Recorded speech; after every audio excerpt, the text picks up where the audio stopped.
Did everybody complete their reading assignments?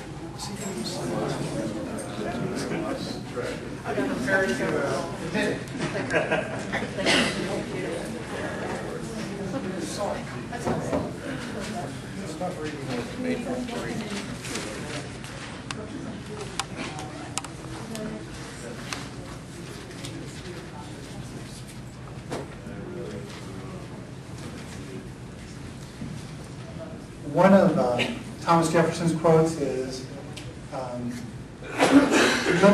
liberty I'm probably not going to get this absolutely perfect, but basically liberty requires eternal vigilance. So, 2012, we have a wonderfully maybe Tea Party president. We have majorities in both houses of conservative people. Our work isn't done. Our work is never done. And what happened, after Reagan, what happened is the Republicans became pretty complacent, and the lines were blurred as far as who can spend the most money. So unless we're willing to put down the remote control and write letters and get on the phone and argue and debate and demand, we get the, I used to say the old quote, you get the government you deserve, you get the rulers you deserve. And I particularly don't want to be ruled, I'd rather be governed. What I'm going to do, try to do at the beginning of the class is just very briefly talk about some current events. And one current event I thought was kind of interesting is Libya. And for example, we've seen Kucinich and others come out and say that the president violated the Constitution by putting us into a military action without getting approval from Congress. What I have up here are the two sections of the Constitution that talk about the military action. The first one talks about the role of the president. The president shall be the commander-in-chief of the Army and Navy of the United States, of the militias of several states, when called into the actual service of the United States. That's all it says. For the Congress, it's pretty long, but in a nutshell, provide for the common defense and general welfare of the United States. They declare war. Constitutionally, Congress declares war. They also raise and support the armies, and no appropriation for a conflict can last more than 2 years without being started over again. In other words, they need to vote to fund it for another 2 years. Now, what's interesting is when you listen to some of the debates, you hear things about 60 days. I heard that on Fox News. Well, that talks about the War Powers Act, which was passed in 1973 over Richard Nixon's veto. And it's interesting. Now, when you go to our website, I'm going to have a Word document on our website that's pretty detailed. It has a fairly long description of the War Powers Act. It also has some other articles that we're going to talk about in a moment.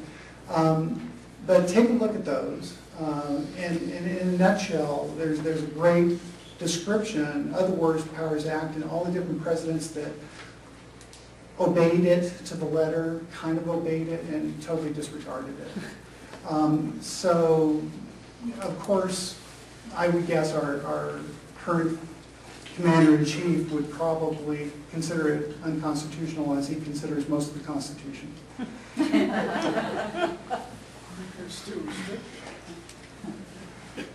So this talks about the war powers. It was actually the War Powers Resolution. Oftentimes people refer to it as the War Powers Act.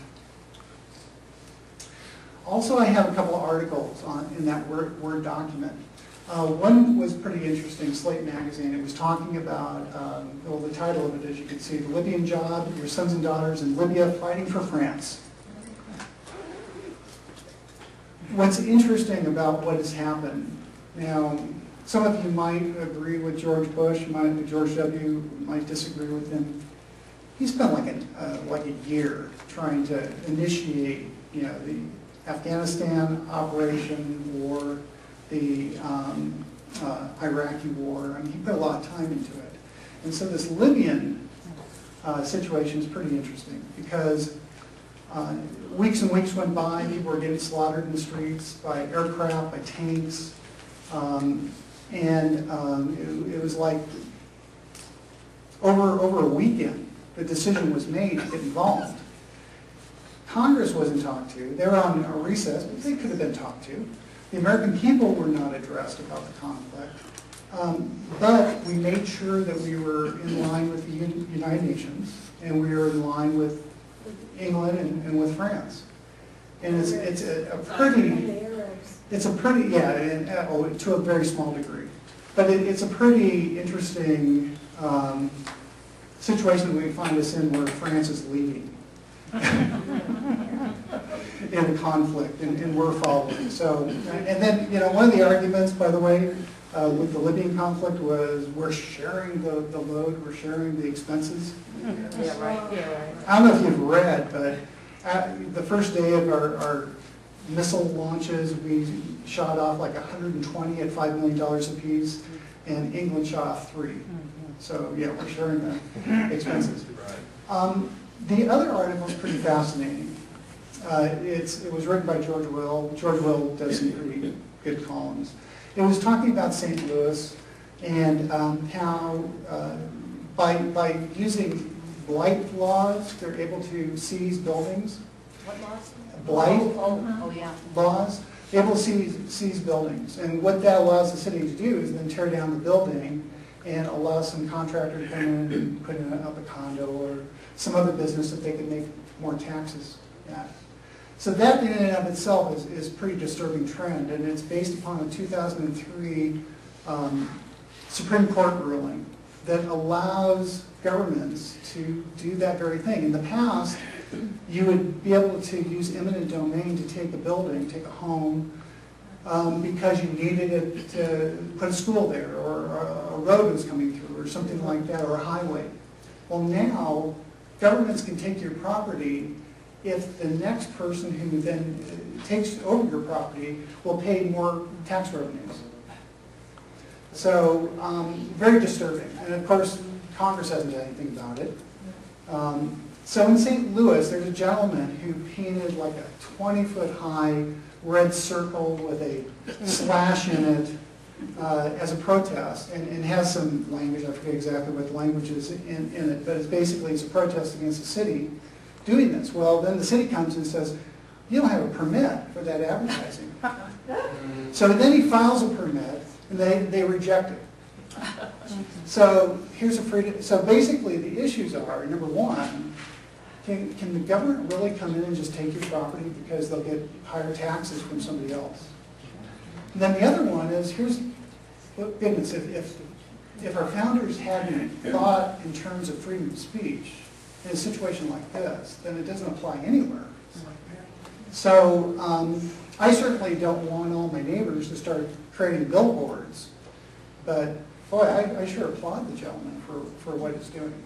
Bob, what's really bad is when they take your property by eminent domain because they're going to build some other project, and then they don't build it, and meanwhile they've forced all these people out of their homes. That happened down in Tucson, actually. And many other places. Sure.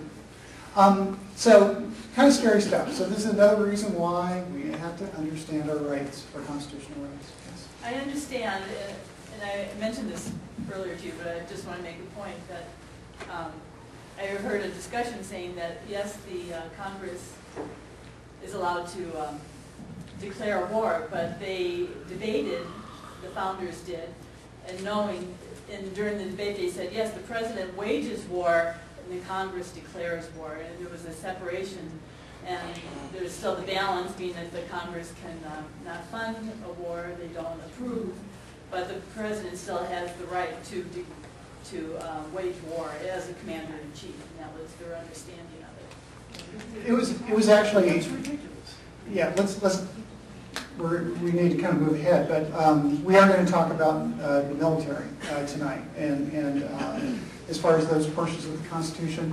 One of the concerns that our founders had was when they looked at, governments that go way back, Roman governments, Greek governments, British, is to have one individual, a monarch, a king, that has control over military actions, and they become a strongman, like Gaddafi. So the way that they structured the Constitution was to give